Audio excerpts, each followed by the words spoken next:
चलिए, स्वागत है सभी का इनोवेटिव कोचिंग सेंटर में। लास्ट क्लास में हमने एक नेशनल इनकम के बारे में बात कर ली थी और नेशनल इनकम कंपोनेंट्स के बारे में बात कर ली थी। आज हम बात करने वाले हैं कि पहला method national income find out करने के 3 तरह के मेथड होते हैं, जो हमने लास्ट क्लास में बात कर ली थी, है ना?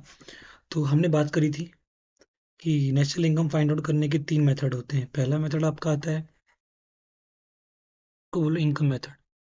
क्या? Income method. और दूसरा आपका आता है एक्सपेंडिचर मेथड।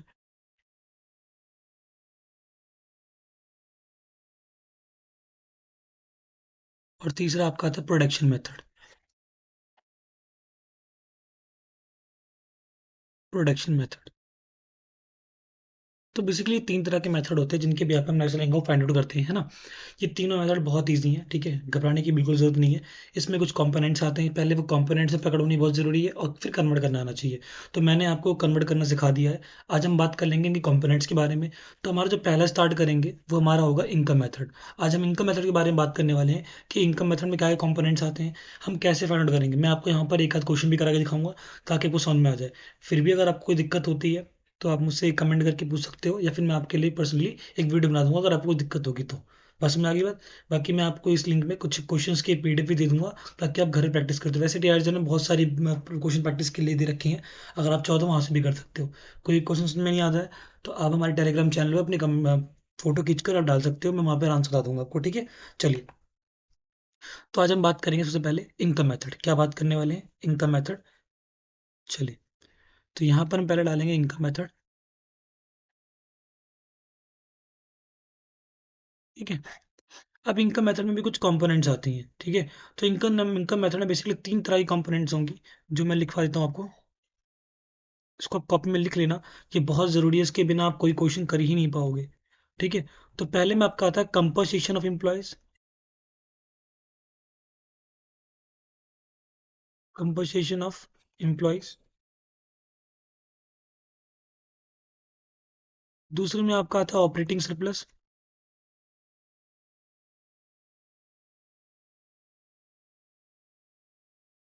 तीसरे में आपका आएगा मिक्स इनकम।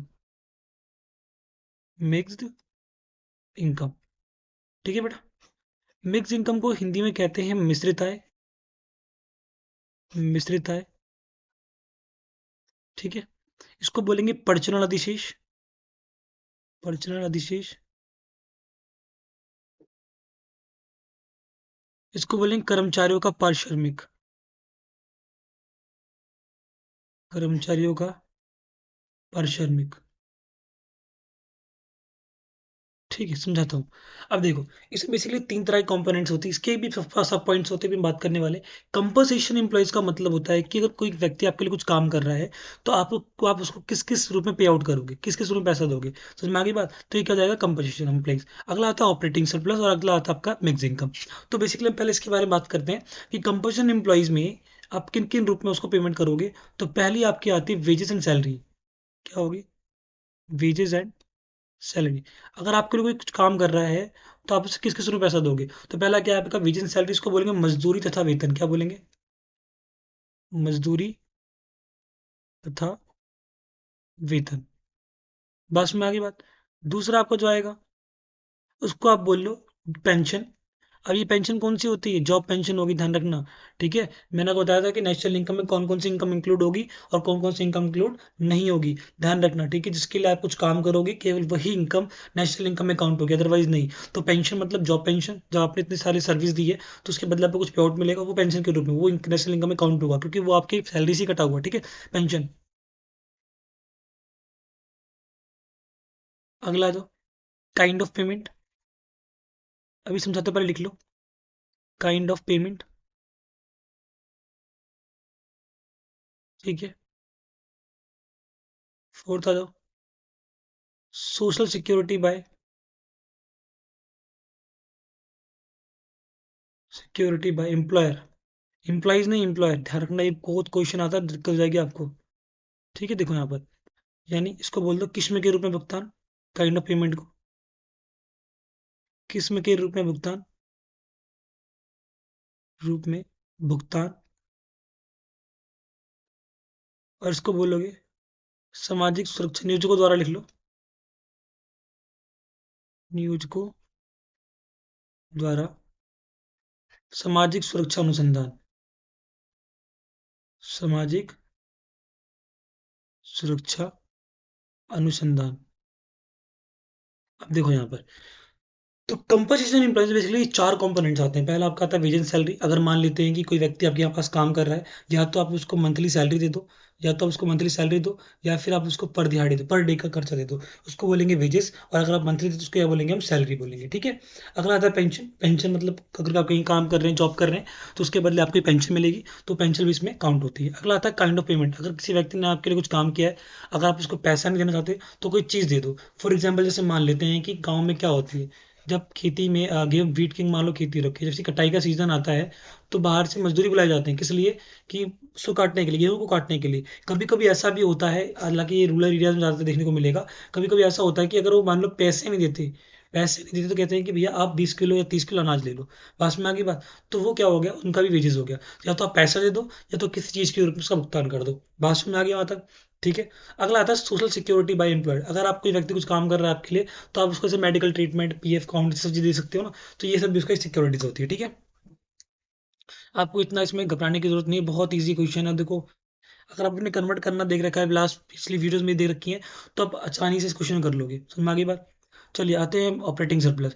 तो ऑपरेटिंग सरप्लस में बेटी कुछ पार्ट्स होते हैं। पहला इसमें आता है रॉयल्टी। क्या होगा, रॉयल्टी, उसको बोल लो रॉयल्टी। अगला, अगला आपका आएगा रेंट, यानी किराया। अगला आपका आएगा इंटरेस्ट, उसको बोलेंगे ब्याज। अगला आपका आएगा प्रॉफिट, प्रॉफिट इसको बोलेंगे लाभ।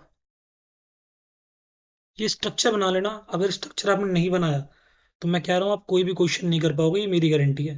समझ में आ गई बात। तो आप स्ट्रक्चर बिल्कुल कंप्लीट कर लेना। अगर कुछ भी डाउट होता है तो आप उससे पूछ सकते हो, बट स्ट्रक्चर कंप्लीट कर लेना, ठीक है। अब देखो, यहाँ प्रॉफिट के भी तीन पार्ट होते हैं, घबराने की जरूरत नहीं है। प्रॉफिट के भी यहाँ तीन पार्ट होते हैं। पहला क्या होगा आपका, डिविडेंड, डिविडेंड। दूसरा होगा अनडिस्ट्रीब्यूटेड प्रॉफिट,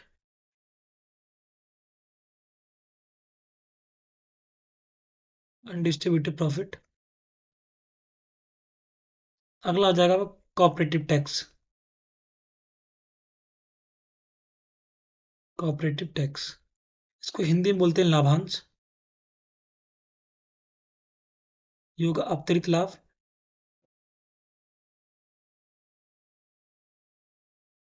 और ये होगा निगम कर,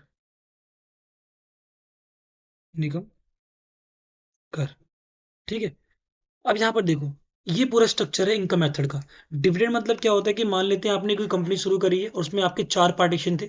अब चार लोग थे, अगर मान लेते हैं चार लोग ने कंपनी शुरू करी है, मतलब फाउंडर है, क्या है ये कह लो कि फाउंडर है। तो क्या होगा, जो भी प्रॉफिट होगा, वो प्रॉफिट का इक्वल इक्वल पार्ट आप लोगों में बटेगा। बस में आगे बात, इक्वल पार्ट बटेगा, तो उसको क्या बोलेंगे, हम डिविडेंड बोलेंगे। अगला आता है अनडिस्ट्रीब्यूटेड प्रॉफिट। अनडिस्ट्रीब्यूटेड प्रॉफिट का मतलब क्या होता है कि कभी कभी जो कंपनीज होती हैं, वो अपने प्रॉफिट का कुछ पार्ट एज अ सेफ के रूप में रखती हैं, ताकि फ्यूचर क्राइसिस से निपटा जा सके।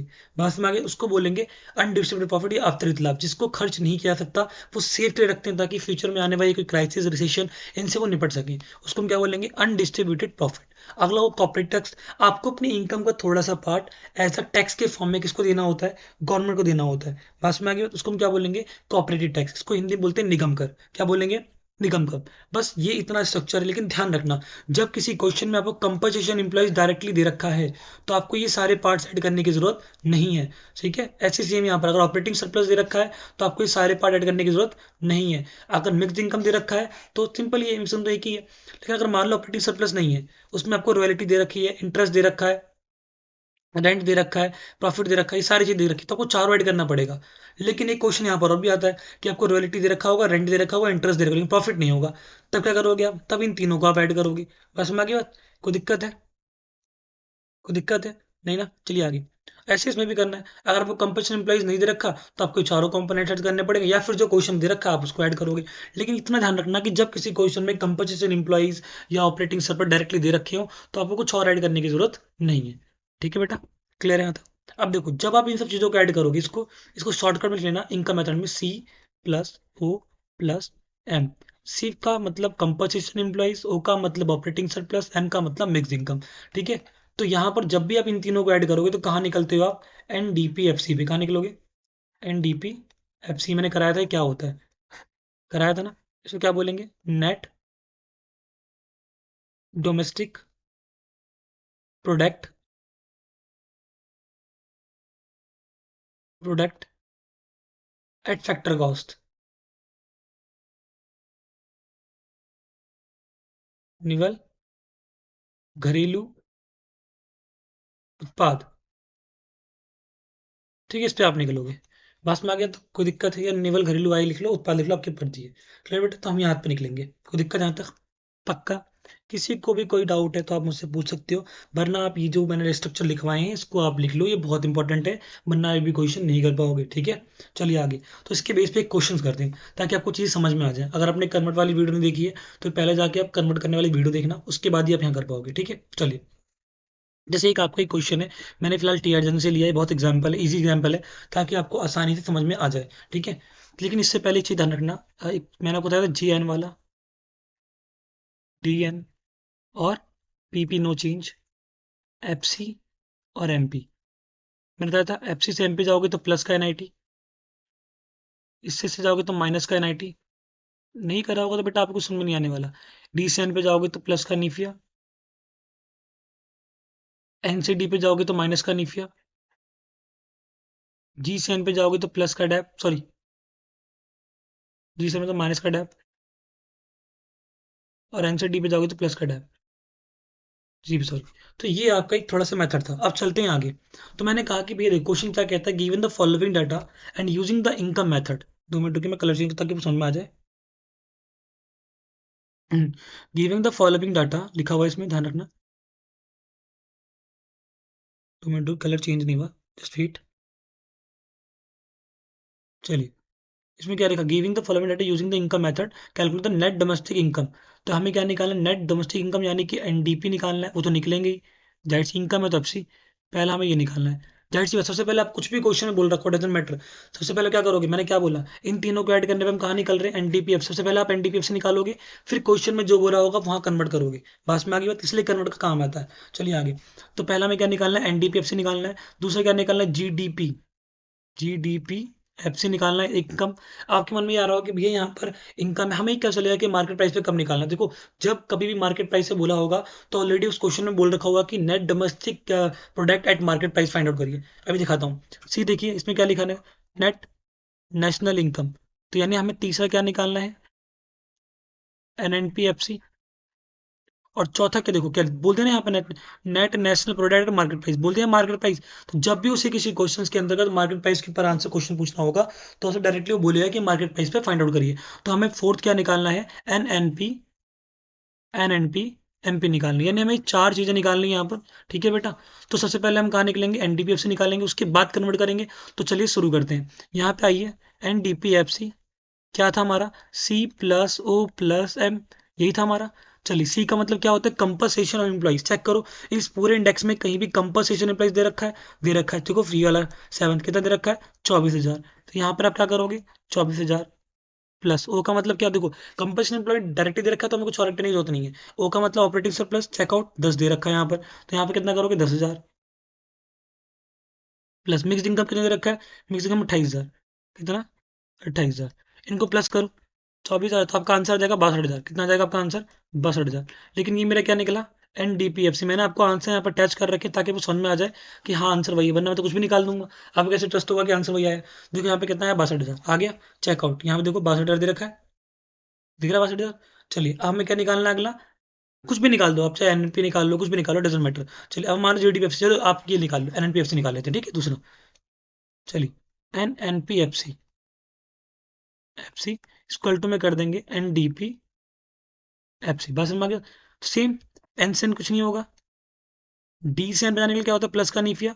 तो हम यहाँ क्या कर देंगे प्लस का नीफियर, पी से कुछ नहीं होगा, एफ से कुछ नहीं होगा। तो एनडीपीएफ की वैल्यू कितनी थी यहाँ 62,000, तो यहाँ पर आप कर दो 62,000 प्लस नीफे की वैल्यू कितनी है, net factor income from abroad -300, तो यहाँ कर देंगे माइनस का 300, तो प्लस माइनस माइनस होगा, तो आंसर कितना आ जाएगा 61,700, कितना आएगा 61,700। ये आपकी किसकी वैल्यू हो गई, ये आपकी वैल्यू हो गई एनएनपीएफसी की। बात में आ गया यहाँ तक, कोई दिक्कत है? चलिए अगला आइए, थर्ड क्वेश्चन करते हैं। थर्ड क्या बोल रखा है निकालने के लिए, जीडीपीएफसी। चलो एनपीएम पे निकालो फिर जीडीपीएफसी निकालो ताकि इस जाएगा आपके लिए। यहाँ पे कर लो एनएनपी, एमपी निकालना है। तो अब यहाँ पे देखो, चाहे आप एनएनपीएफसी से निकाल लो, चाहे आप एनडीपीएफ से निकाल लो, सब इजी है, कोई दिक्कत वाली बात नहीं। समझ में आ गई बात? सबसे इजी मेथड है, अगर आप एनएनपीएफसी से भी कन्वर्ट कर सकते हो या फिर आप एनडीपीएफसी से भी कन्वर्ट कर सकते हो, डोंट वरी। ठीक है, तो हम यहाँ पे कर देते हैं एनएनपीएफसी से कन्वर्ट। एन से कुछ नहीं होगा, कुछ नहीं होगा, एफसी से एम पे जाने के लिए प्लस का एनआईटी हो जाएगा, क्या हो जाएगा प्लस का एनआईटी। एनएनपीएफसी की वैल्यू कितनी आई यहाँ 61,700 प्लस एनआईटी देखो दे रखा है, नेट इनडायरेक्ट टैक्स नहीं दे रखा। अब याद करो मैंने आपको करवाया था कि जब किसी क्वेश्चन में एनआईटी ना दिया हो तो एनआईटी निकालने का फॉर्मूला क्या हो जाएगा, indirect tax, indirect tax minus subsidy. किसी क्वेश्चन ना दे रखा हो तो आपको ये देखा होगा, है ना? अब देखो यहाँ पर दे रखा कि इनडायरेक्ट टैक्स है, सब्सिडी दे रखी क्या, तो इनडायरेक्ट टैक्स भी सब्सिडीज भी है। तो इनडायरेक्ट टैक्स कितना है 9,000, सब्सिडी कितनी 1,800। तो हम कुछ नहीं करेंगे, यहाँ पर कर देंगे 9,000 माइनस 1,800, इसको करोगे तो आंसर कितना आएगा 7,200, 61,700 प्लस कितना हो गया 7,200, आंसर कितना आ गया आपका 68,900। Check your answer NNP national income, ये रहा 68,900, एंड नीचे देखो सबसे लास्ट ये वाला। ठीक है, और एनबीएफसी में निकाला का 700 ये रहा। हमें क्या निकालना जीडीपी। देखो बहुत इजी है, आप चाहे थोड़ी सी मेहनत कर लोगे सब समझ में आ जाएगा आपको, समझ में आ गई बात?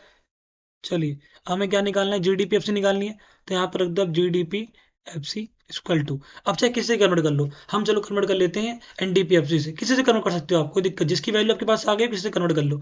अब एन से जी पे जाने के लिए क्या होगा प्लस का डैप, डी से डी कुछ नहीं होगा, पीछे का कुछ नहीं होगा, तो एनडीपी एफ सी वैल्यू कितनी है 62,000 प्लस डेप्रिसिएशन कितना दे रखा है, डैप डैप 1,700, कितना तो 1,700, करो आंसर कितना आएगा 63,700। चेक योर आंसर 63,700 मिल गया। तो इस तरीके का क्वेश्चन होगा, ये 6 नंबर क्वेश्चन आपका, बहुत इजी मेथड है।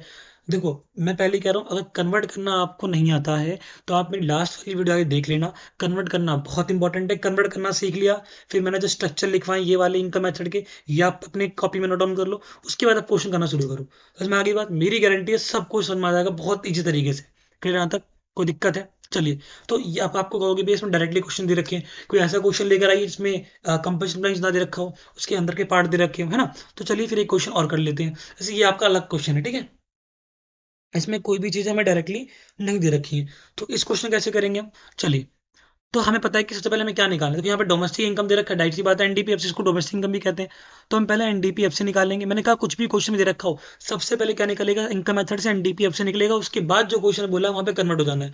तो क्या बोल रखा है आपको, डोमेस्टिक इनकम और नेशनल इनकम। क्या बोल रखा है यहाँ पे, देखो नेशनल इनकम निकालना है, तो नेशनल इनकम मतलब एनएनपी एफसी, ये आपका नेशनल इनकम होता है, ठीक है। तो पहले हम एनडीपीएफसी निकालेंगे फिर कन्वर्ट होंगे। तो एनडीपीएफसी के लिए हमने क्या देखा था, C plus O plus M. देखो कंपल्सन एम्प्लॉइज दे रखा है, नहीं है, नहीं दे रखा। तो कंपल्सन एम्प्लॉइज ने देखा, फिर क्या दे रखा है, हमें वेजेस दे रखा है, तो wages the part of compulsion employees, यहाँ पे देखो ये रहा वेजेस पार्ट है बिल्कुल, तो ऐड होगा वो।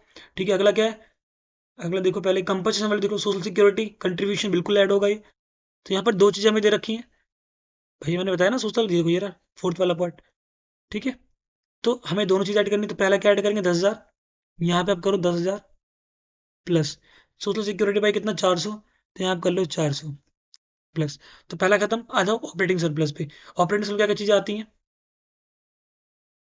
देखो पहला क्या है, रेंट, रेंट आता है, चेक।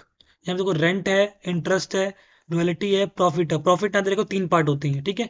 आगे आ जाओ, तो यहाँ पे आप देखोगे हमें रेंट दे रखा है 5,000, तो हमें क्या कर देंगे 5,000 प्लस, फिर क्या दे रखा है, इंटरेस्ट दे रखा है 400, तो यहाँ पे कर देंगे हम 400 प्लस। अब क्या करेंगे, इंटरेस्ट भी हो गया, रॉयल्टी दे रखी है नहीं, प्रॉफिट दे रखा है नहीं, लेकिन प्रॉफिट नहीं दिया तो प्रॉफिट के 3 पार्ट दे रखे हैं, कौन कौन से दे रखे हैं, यहाँ पे देखो आप डिविडेंड दे रखा है, अनडिस्ट्रीब्यूटेड प्रॉफिट दे रखा है और कॉर्पोरेटिव टैक्स दे रखा है। जो मैंने बताया था तीनों चीज़ आती हैं, ये तीनों प्रॉफिट के पार्ट होते हैं। जब प्रॉफिट ना दे रखा हो तो आप इन तीनों चीज़ों को ऐड करोगे। यहाँ पर देखो मैंने स्ट्रक्चर लिखवाया भी है, इसलिए स्ट्रक्चर आप लिख लो, डिविडेंड, अनडिस्ट्रीब्यूटेड प्रॉफिट और कॉर्पोरेट टैक्स।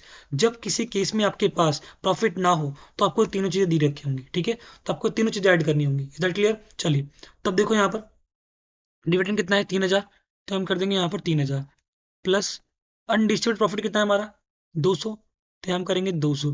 कॉर्पोरेट टैक्स कितना है हमारा 400, 400। बात समझ में आ गई बात? अगला आता है मिक्स इनकम। तो मिक्स इनकम दे रखी है क्या यहाँ पर हमारे पास? दे रखी है, ये रहा। दिख रहा है आपको ये वाला? चलिए कितना देगा आपका 400, तो इसको कर लो आप 400। तो ये सारी चीजें हमारे पास आएंगी। अब तो कुछ ऐड और नहीं, ठीक है, अब इनको ऐड कर लो आप। 10, 5 15, 15 3 18, 18 18 और 16 19,600 और 2 19,800। कितना हो जाएगा ये? 19,800। तो उसकी वैल्यू कितनी आ गई? 19,800। तो ये मेरे पास क्या निकला? एनडीपीएफ से निकला। नहीं, क्वेश्चन तो कुछ और बोल रहा है। क्वेश्चन बोला नेशनल इनकम फाइंड आउट करना है। तो ये हमारा कितना आ गया? 19,800। तो कुछ नहीं करना, अब नेशनल इनकम रख दो यहाँ पर। N N P F C equal to N D P F C. N से एन कुछ नहीं होगा, डी से एन पे जाओगे तो प्लस का नीफिया होता है, करवाया था मैंने NFIA, net factor income from abroad. ध्यान रखना, जब किसी क्वेश्चन में आपको नेट इनकम, नेट यहाँ देखो, net factor income from abroad है, फ्रॉम होगा तो हम प्लस करेंगे। अगर यहाँ पर लिखा रहता net factor income to abroad तो हम माइनस करते। ये बात ध्यान रखना, अगर यहाँ पर टू लिखा होगा तो हम माइनस करेंगे और फ्रॉम होगा तो प्लस करेंगे। तो यहाँ पे क्या है? फ्रॉम है तो प्लस हो जाएगा। तो यहाँ पे कितना है? 19,800 प्लस 1,000। तो एनएनपीएफसी की वैल्यू कितनी हो जाएगी? 20,000, सॉरी 20,800। तो लिख लो 20,800। तो ये आपका हो जाएगा एनएनपीएफसी। Is that clear? देखो यहाँ पर आंसर भी आपका दे रखा है। कलर चेंज करता हूँ ताकि आपको समझ में आ जाए। ये रहा, देखो ये दिख रहा है आपको 20,800। बात में आ गया था? कोई दिक्कत? तो ये आपके क्वेश्चन, ये आंसर मैंने इसलिए अटैच किए हैं ताकि आपको समझ में आ जाए क्या चीज़ें कैसी हुई हैं, ठीक है बेटा? तो ये सारी स्ट्रक्चर्स थे, दो क्वेश्चन मैंने आपको करके दिखा दिए, ठीक है।